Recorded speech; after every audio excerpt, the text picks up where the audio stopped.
Hey everybody, welcome to Rectum. I'm Sean, and today I decided, you know what? There's a lot of vlogs out there. Why don't I do a vlog? I don't always have something to review. I don't always have something shipped over to me I can talk to you about. I'm unboxing a brand new thing. But I want to talk more, so I thought, hey, lots of people do vlogs, daily, weekly, whatever. Some people are up there all the time. I'm gonna try not to wear you out so much with my vlog. So this is gonna be the first one. I'm not gonna be controversial. I'm gonna pick out locally grown honey. So go ahead, click like, or leave. Yeah, maybe you don't wanna hear about locally grown honey. Stick around, I think you're gonna like what I have to say. I think it's gonna be interesting for you. It was interesting for me, a little bit of a learning experience. So, testing out some new camera settings. This is the Sony Alpha 6000, aka the A6000, and it's a great camera. This is the kit lens you find, 16 to 50, powered zoom, nothing great. However, the camera is really popular. If you look at the Sony mirrorless cameras, you see a lot of people are taking these and they like them over Canons and anybody else. So I found this one on eBay. This is the one that I've been shooting most of my videos with and most of my reviews. I just changed the settings. I didn't change the camera, so this first vlog has different settings. So let's go on. Let's stop boring you with this, the camera settings. So we hear often people talk about if you have allergies, try local honey.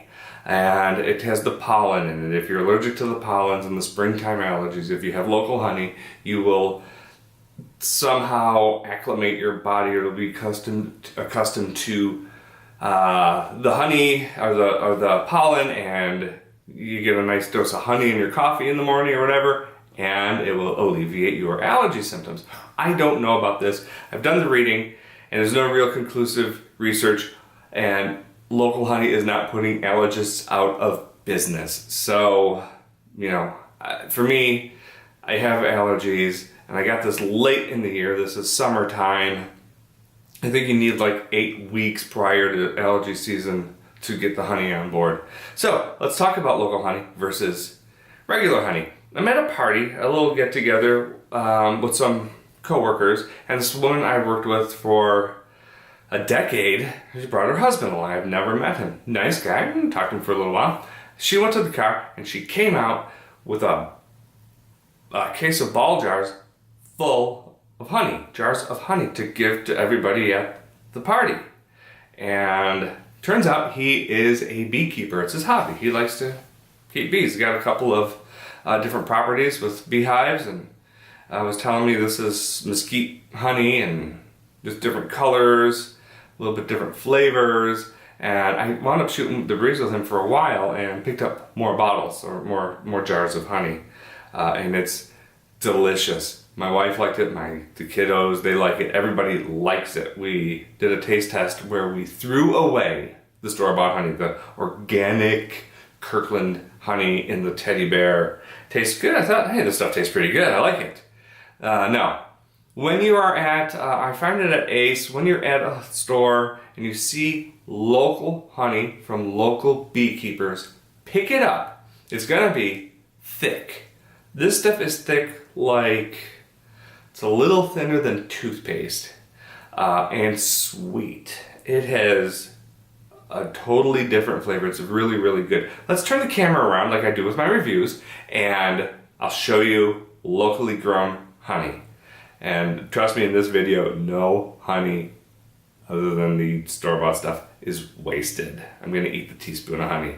It's really good stuff. Turn the camera on, now I'm gonna come back and give you some final thoughts. And this is my first vlog. Welcome. You're like pioneers to see my first vlog. Go and click a thumbs up, click a subscribe. We're gonna do more vlogs. I'm gonna get controversial. I'm gonna just talk about regular stuff, but thank you for joining, and we'll be right back with the close-up of the honey, followed by another close-up of me.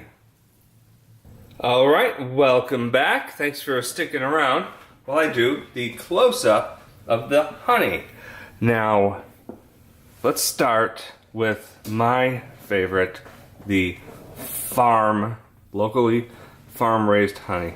This is a lighter honey. Starting to get some crystals in there. No big issue, but watch how thick it is.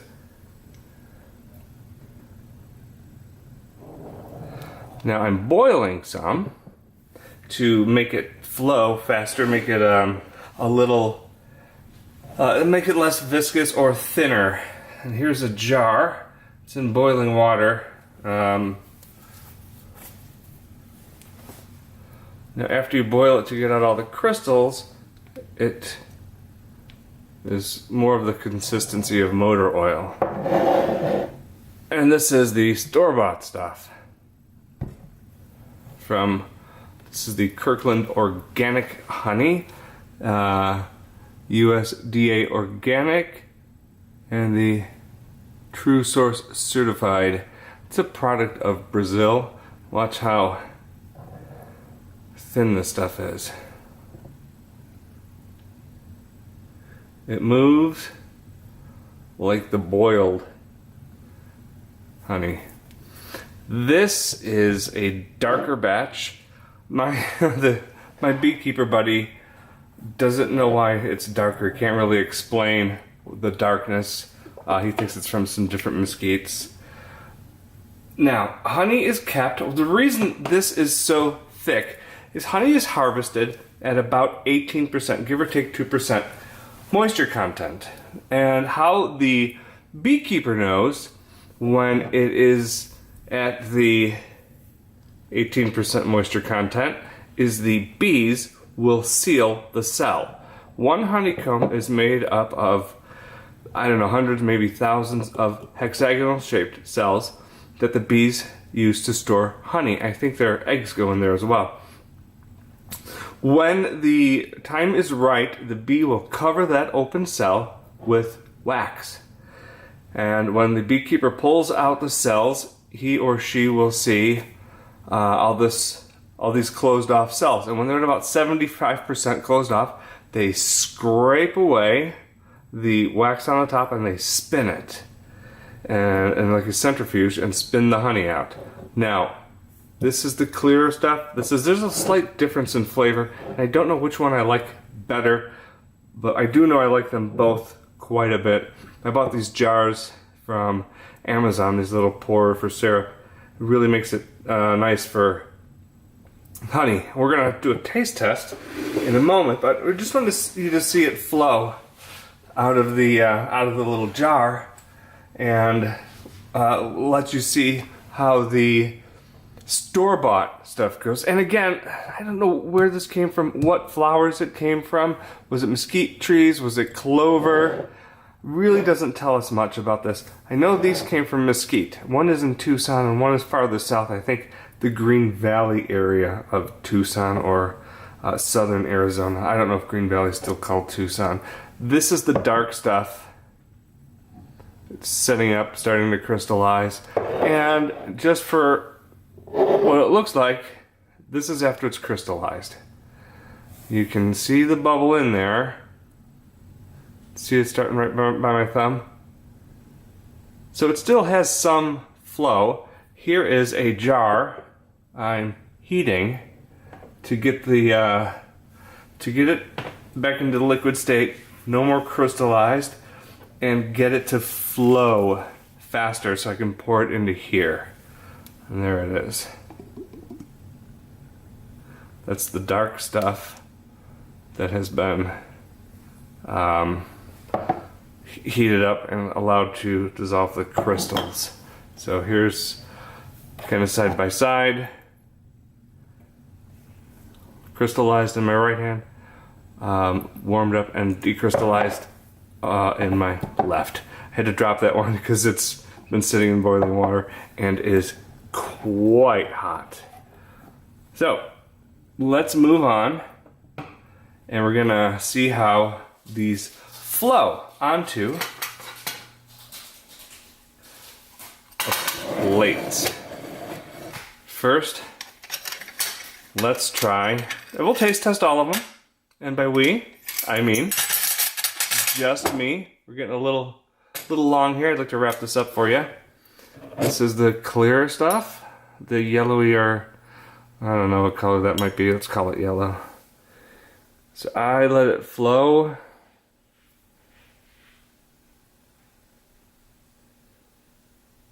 Then I open it up. You don't want a lot of air in contact with the honey because of the moisture in the air and whatever is in the air. Because remember, this is sugar and stuff shouldn't grow in it at 18% humidity. But at a higher percentage of, or 18% moisture content, at a higher percentage, stuff can actually grow in honey. There. And for your viewing pleasure, behind the scenes, I'm going to eat this so it doesn't go to waste. But that's how slow and how thick it is. And there you go. Let's move on to the dark stuff. I get much the same as we did with that thin stuff. Same flow.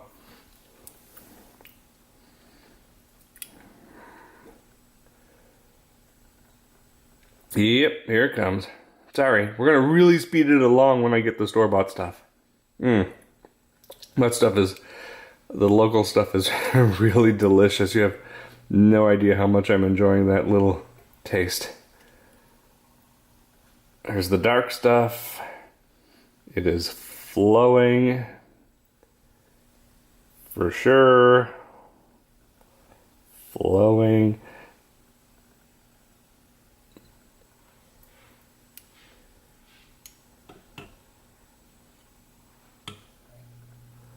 I don't have the honey dipper thing, and I don't know how you get the honey off of that. You know, you see the little honeycomb beehive shaped thing? I use these. These work great. Here's the dark stuff. I'm going to eat that, and we're going to do the local, or the Kirkland stuff.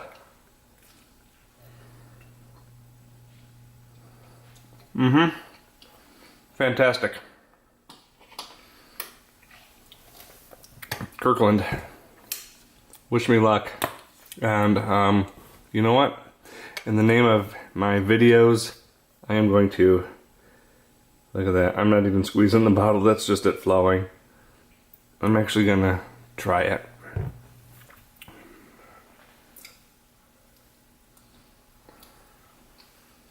A totally different flavor. Not very yummy, can't tell. Doesn't taste at all like the other stuff. So as long as we're here, as long as we got this done, and you got to see the difference in the locally raised honey versus, what is that, a product of Brazil honey, I'm going to just go ahead and pour in one of these jars of honey that I just boiled. So we'll just, it is thinned out quite a bit. Shake it up. Set it down. It's hot to touch. And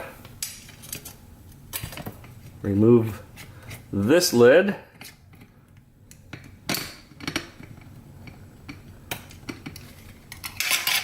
Working around my camera, and remove the jar lid.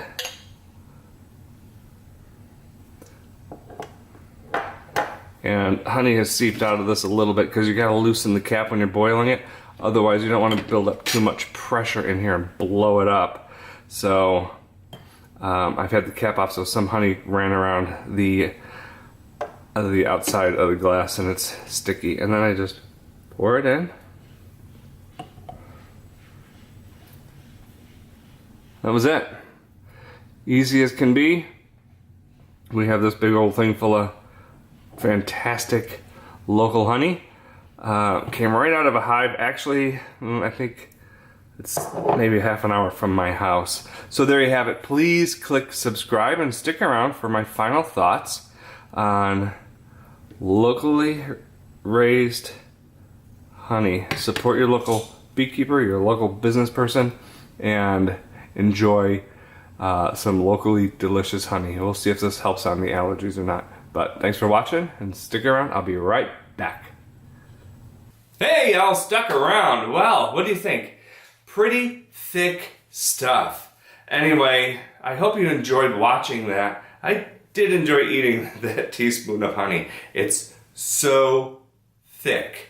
Now, remember, my final thoughts, local honey, buy it, eat it, enjoy it, throw away the store-bought stuff. Support a local farmer. You know, people like to farm to table. How about hive to table? Can we do like bee to pantry? How about bee to pantry movement, where you get a bee and you get some honey and you put it in your pantry. Now it will crystallize a little faster than regular store-bought honey, and the trick is to just put the jar in some boiling water and it'll thin right out. And the little jars I use for the honey, they're on Amazon and they're pretty cheap. It was like a 2-pack for $12, I think, maybe $13, but they're heavy. They're really quality jars. So let's do bee to pantry and start this movement of buying local honey from local beekeepers. The stuff is delicious. Will it help with your allergies? I don't know. You can do the research on your own. I'm going to find out in the springtime because I'm going to up my dose to a tablespoon in the morning just before spring and my allergies start kicking in. And we'll see what happens next year. This is a year you gotta wait. I'll do an update. Welcome to my first vlog. Thank you for watching. Here's a close-up of my finger. Close-up of me. Hey, thanks for watching. Let's do more vlogs. Let's do a whole bunch of them. Let's get a lot of feedback, like you have a face to not do vlogs. Or somebody once commented on the coral or the pink color of my collar. And I'm sorry, I did listen to that and haven't worn this shirt much since. However, it's 100 degrees and this shirt is airy and really comfortable, so I wore it. Thank you for watching. Thanks for visiting. I'm starting to talk a little bit too much. Give a thumbs up, give a subscribe, and I will see you later. Bye-bye.